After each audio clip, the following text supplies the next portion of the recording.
Caro aluno, cara aluna, nesta nossa revisão do conteúdo, é preciso lembrar que a linguística aplicada surgiu de uma necessidade social de comunicação entre povos de diferentes nacionalidades por ocasião da Segunda Guerra Mundial, quando o ensino com foco exclusivamente na leitura e na gramática e tradução já não bastava.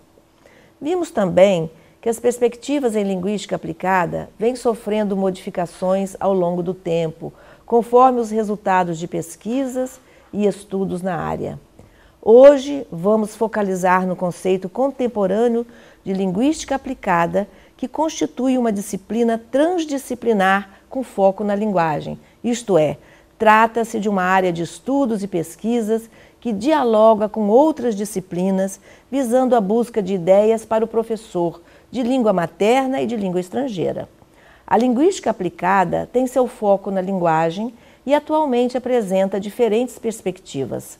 Está relacionada ao ensino e aprendizagem de línguas, às interações médico-paciente, advogado-cliente, em contextos institucionais, e sua pesquisa é bastante diversificada, abrangendo temas relacionados à abordagem de ensinar línguas, às competências do professor, à interação em sala de aula, às estratégias de aprender, à tradução, a crenças de professores e alunos sobre o ensino e aprendizagem de língua estrangeira na escola, à aquisição de linguagem, à autonomia na aprendizagem de línguas, à linguagem e mídia, ao material didático, ao multilingualismo, à multimodalidade no texto e no discurso, ao ensino de línguas para fins específicos, dentre muitos outros.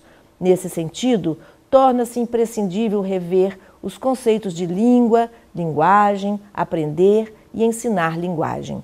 Em nosso curso, vimos que língua é o sistema de signos de uma determinada comunidade linguística. Linguagem é prática social, é interação social e, como tal, deve ser ensinada e aprendida. Por conseguinte, ensinar de forma operacional e reflexiva, visando ao uso adequado da linguagem, consiste em propiciar oportunidades de troca de conhecimento entre os alunos, por meio de atividades relevantes de leitura, de escuta, de produção textual e análise linguística, de forma interativa em sala de aula e além da sala de aula. Aprender é saber usar adequadamente a linguagem em produções orais e escritas em diferentes contextos ou esferas sociais. Vimos também que o ensino e aprendizagem da linguagem tem seu fundamento na teoria dos gêneros discursivos, de Bakhtin, 2003, 1979, e na teoria do letramento, Soares, 2002. O que abrangem tais teorias? Resumidamente, a teoria dos gêneros do discurso de Bakhtin, 2003, 1979, aponta que o texto verbal oral ou escrito deve ser o ponto de partida para o ensino de todas as disciplinas do campo das ciências humanas, pois ele é o mediador na constituição do homem social e sua linguagem. O autor traz a ideia de texto como enunciado, isto é, comunidade de interação no interior das situações sociais, afirmando que tanto o texto quanto o enunciado apresentam ideologias. Ambos dispõem de autor, locutor e interlocutor e mantêm relações dialógicas com outros textos. Nesse sentido, ambos podem ser considerados termos sinônimos. Ao considerar o texto um enunciado, é preciso pensar nos dois polos que constituem o texto: o polo da língua enquanto sistema de signos e o polo da língua enquanto texto e estrutura textual. Esse segundo polo só se manifesta na interação com outros textos enunciados. Para Bakhtin, 2003, 1979, ambos os polos se complementam e sem o sistema de signos não existe interação. O mesmo ocorre com a língua e o texto que, sem interação, perdem sua condição de mediadores e constituidores desta interação. Não há interação sem linguagem, oral ou escrita. A discussão sobre os diferentes olhares acerca do texto traz para o ensino de língua portuguesa implicações muito importantes. Por exemplo, se o professor concebe o texto como um sistema fechado, ele desconsidera o papel das relações dialógicas e das interações sociais que constituem o texto. Por outro lado, se o professor concebe o texto sob uma perspectiva operacional e reflexiva, ele irá trabalhar o texto como enunciado, pontuando a análise crítica, a ideologia e os diferentes sentidos implícitos nos diversos gêneros do discurso. Torna-se imprescindível lembrar que, para Bakhtin, 2003-1979, o enunciado é constituído por 3 dimensões: tema, referido a objetos e sentidos; estilo, seleção dos recursos léxicos, fraseológicos e gramaticais da língua para os enunciados verbais; e sua composição, seleção dos procedimentos composicionais para a organização, disposição e acabamento da totalidade discursiva e para levar em conta os participantes da comunicação discursiva. O enunciado é construído e partilha de características de gênero comuns aos outros enunciados da mesma situação de interação. E por essa condição, o enunciado também estabelece relações dialógicas com os outros enunciados do mesmo gênero. Por exemplo, o tema de natureza semântica materializa a relação do enunciado e do seu gênero com os objetos do discurso e seus sentidos. O tema de uma pesquisa pode revelar o interesse e a ideologia do pesquisador. O estilo está relacionado a escolhas típicas de determinados gêneros. Exemplo, Era uma vez, estilo conto de fadas. Este artigo tem por objetivo, que é um estilo do artigo científico. A autoria do enunciado depende do gênero, pois todo gênero tem uma concepção própria de autoria. Professor, pai, mãe, cronista, médico, advogado, com diferentes estilos e visões de mundo.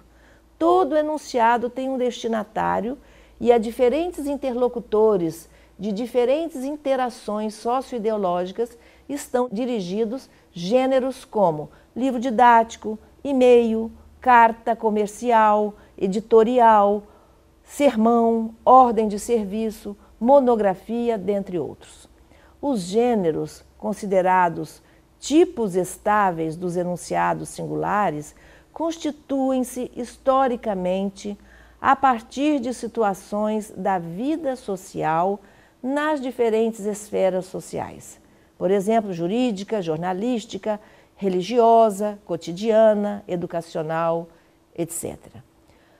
Torna-se relevante pontuar que, à medida que a esfera se amplia e se torna mais complexa, novos gêneros vão surgindo e pode-se afirmar que a cada situação social de interação corresponde um gênero do discurso.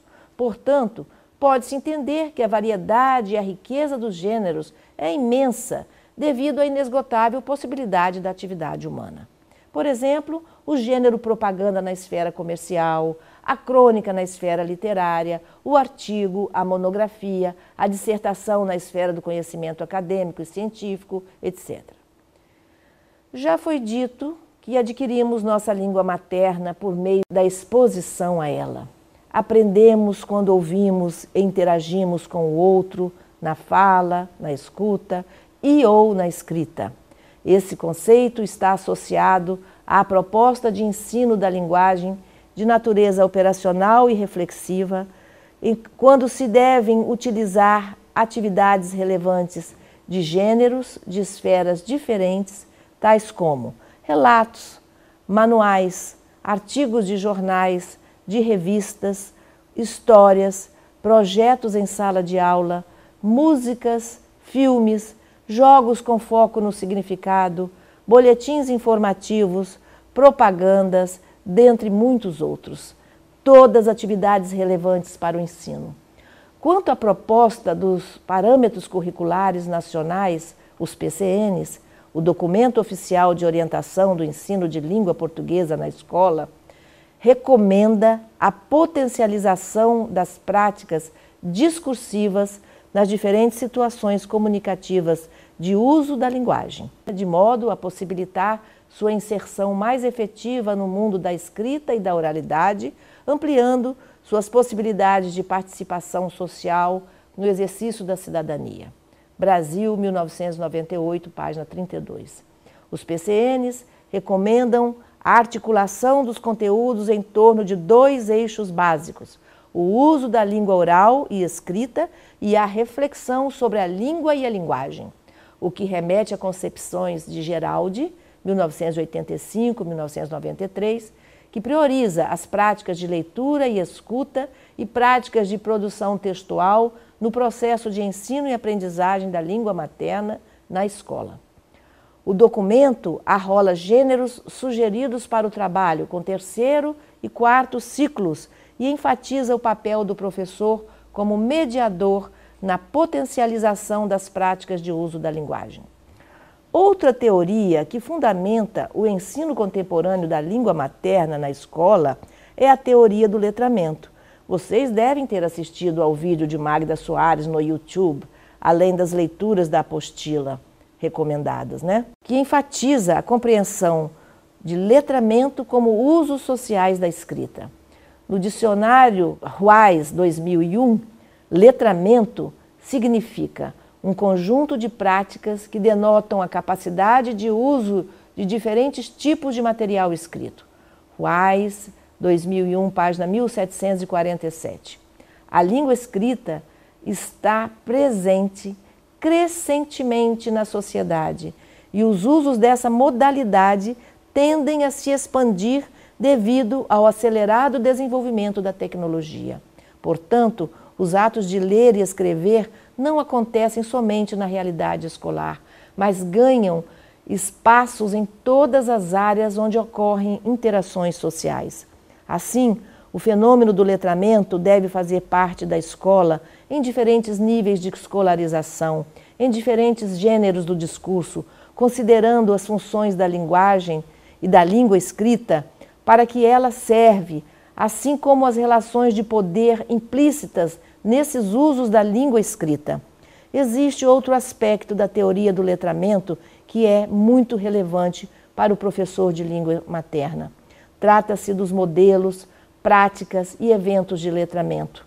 O modelo autônomo já é bem conhecido nas escolas. É o modelo tradicional de ensino da escrita que, segundo Kleiman, 1995, página 44, considera a aquisição da escrita como um processo neutro que, independentemente de considerações contextuais e sociais, deve promover atividades necessárias para desenvolver no aluno, como objetivo final do processo, a capacidade de interpretar e escrever textos abstratos, dos quais o protótipo seria o tipo ensaio. Esse modelo leva muitas vezes ao fracasso.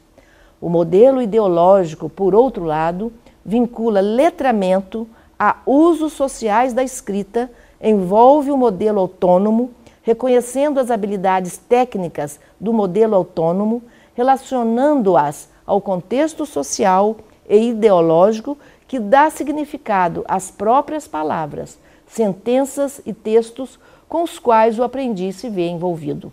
Quanto às práticas e eventos de letramento, temas fundamentais no ensino de língua materna, as teorias de Heath, 1982, Street, 1988-2003 e Hamilton, 2000, nos ajudam a esclarecer o significado dos termos.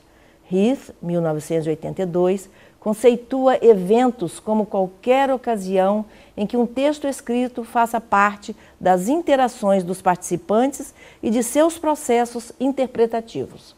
Assim, os atos de ler uma notícia de jornal, de escrever um e-mail, ler Helena de Machado de Assis, uma receita de sanduíche ou de bolo, fazer uma lista de compras, constituem eventos de letramento que ocorrem no cotidiano das pessoas.